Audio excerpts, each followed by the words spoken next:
Okay, let's go on. Excuse me.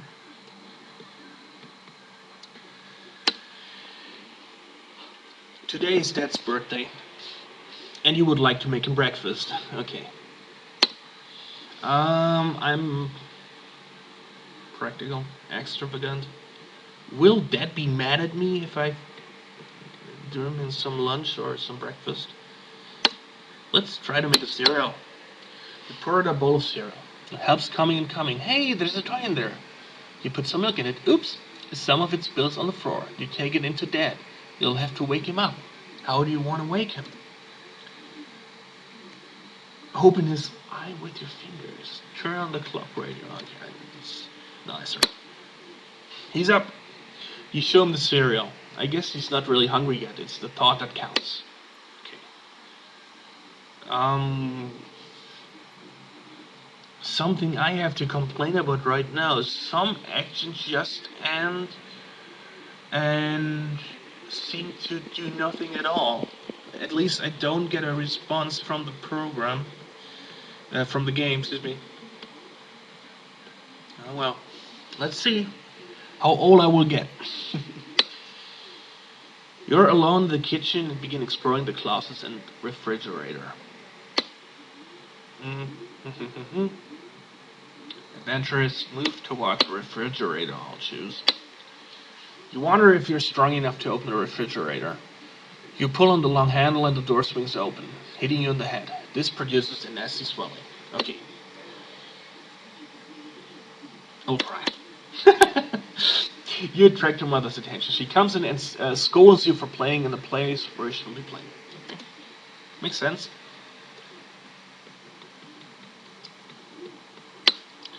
You're sitting in a large place and a furry man walks up to you. He's walking around you in circles. Oh my gosh, what can that be?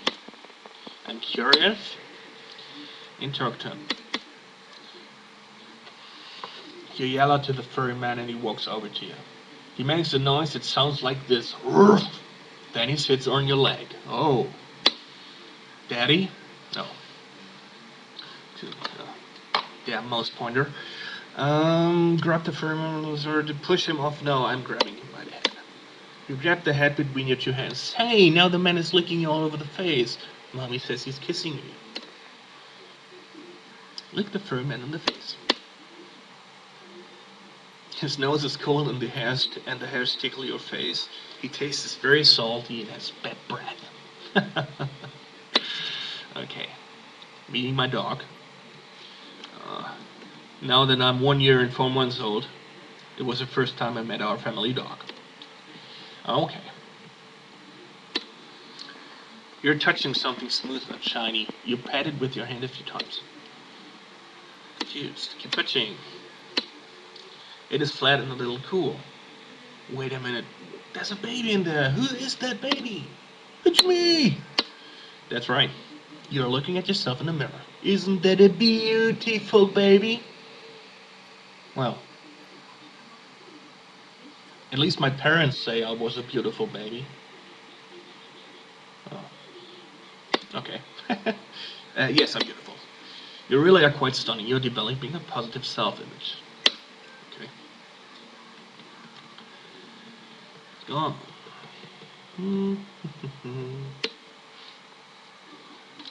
You're still not completely familiar with using a toilet. It's still quite fascinating to you. You've just finished, and you have cleaned yourself like a big boy.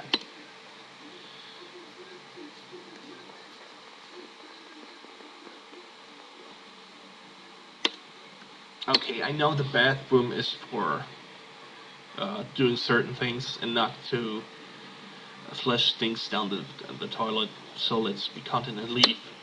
You have resisted a strong temptation. You deserve a cookie. There's some on the table over there. Would you like to take one? Yeah, sure. You didn't ask permission first. You're caught with your hand in the cookie jar. It's hard for a child your age to be perfect. Don't sweat it.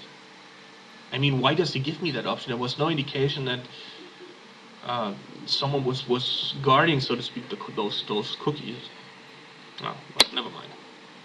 Go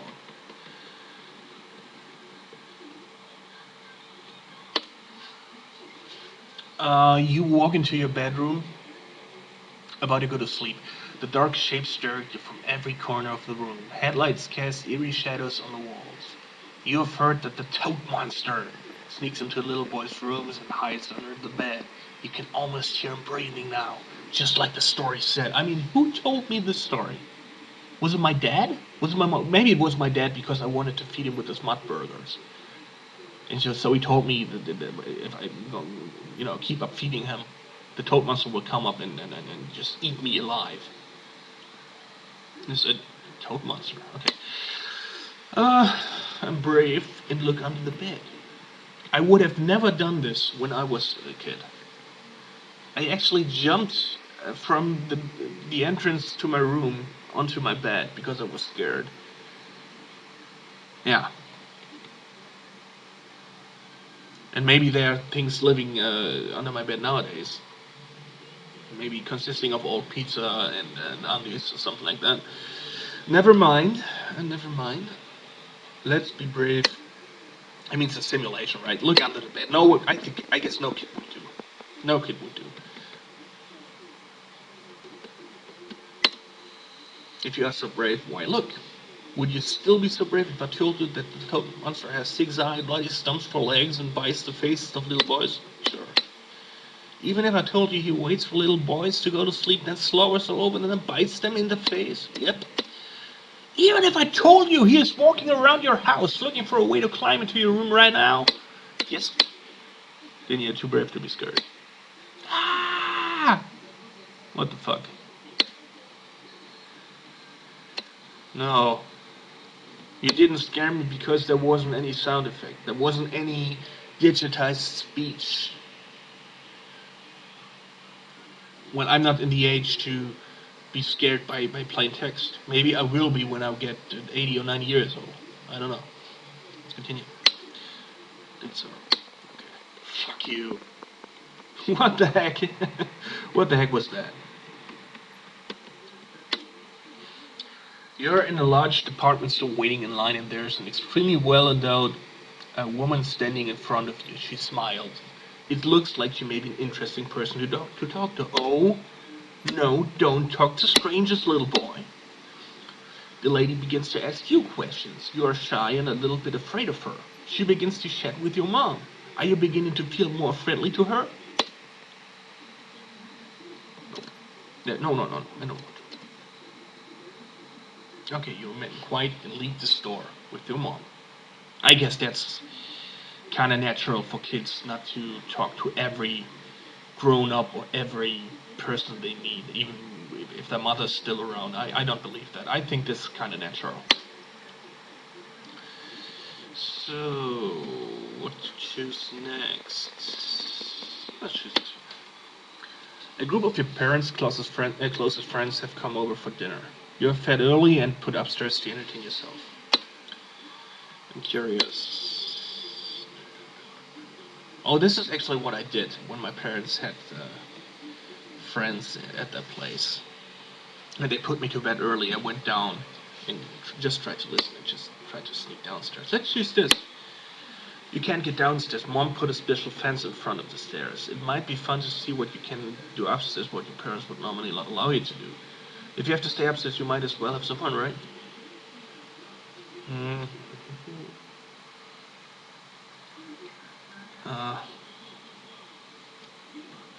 This is funny. Remove all of your clothes and go downstairs.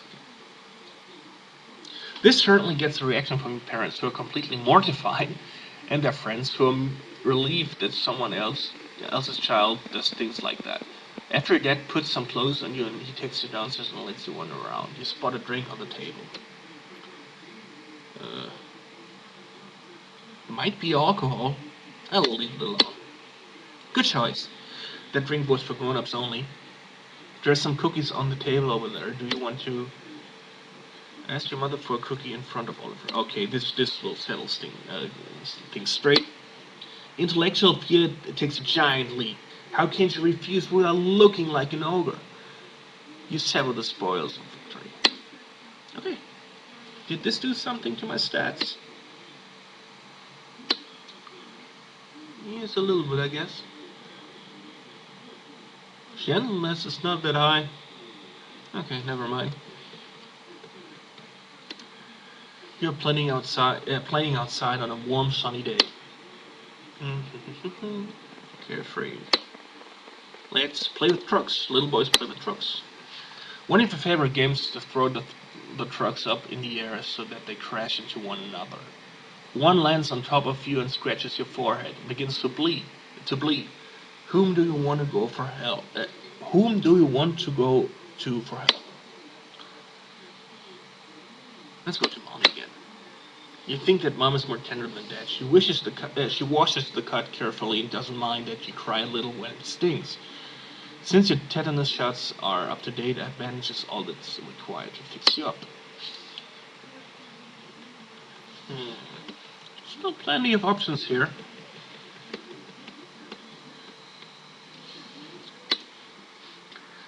You're quietly playing with your father's brand new electronic calculator. Look, the back of it lifts off very easily.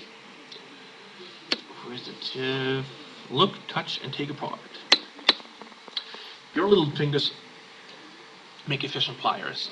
You pluck out the electronic components, tasting one or two as you go along.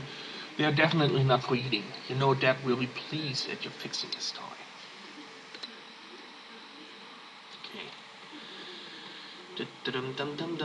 Nothing much happens here. Nothing much happens here. As I mentioned, this stage of life is the most boring in this game. But I want to give you a full review of this game and a full let's play until I die. Not me personally, but my character. Yeah. You're lying down in the crib while your mom and dad are speaking in the other room. Wait, no, okay. You hear the voices deep and muffled from beyond the door. Why aren't they paying attention to you? Why should I be happy now? Can I make happy noises here? Positive happy noises are sure to bring rewards in the form of attention from parents. You make a variety of noises using your mouth, lips, and saliva. You make them over and over again. La la la, rah. Suddenly your mom comes in. Keep making noises. That brings mom closer to you. She smiles at you and this makes you feel very excited. You pound your hands up and down on the crib mattress and move your feet like a person riding a bicycle. You begin to notice that your sounds and movement create responses from others. Make sounds alone. Dad. Your mother hears this combination, gets excited. This causes you to say it over and over. Your mom is reinforcing this combination of sounds with attention, and you are reinforcing her attention with the sounds, keeping her close to you. This marks the beginning of language development and is a very significant moment in your life. Intellectual, emotional, and social spheres increase. Okay, I think this was the right choice to do.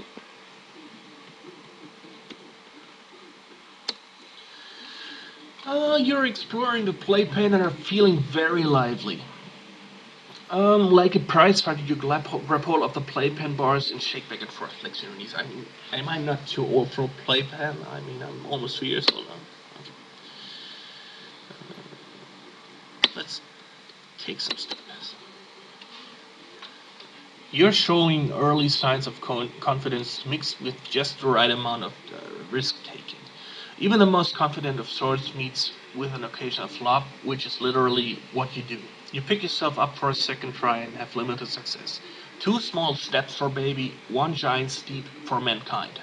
No, for baby kind. Whatever.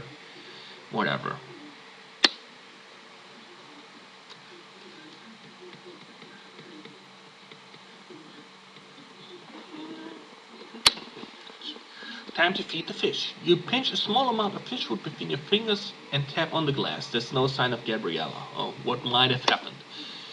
I'm confused, and I'm looking for her.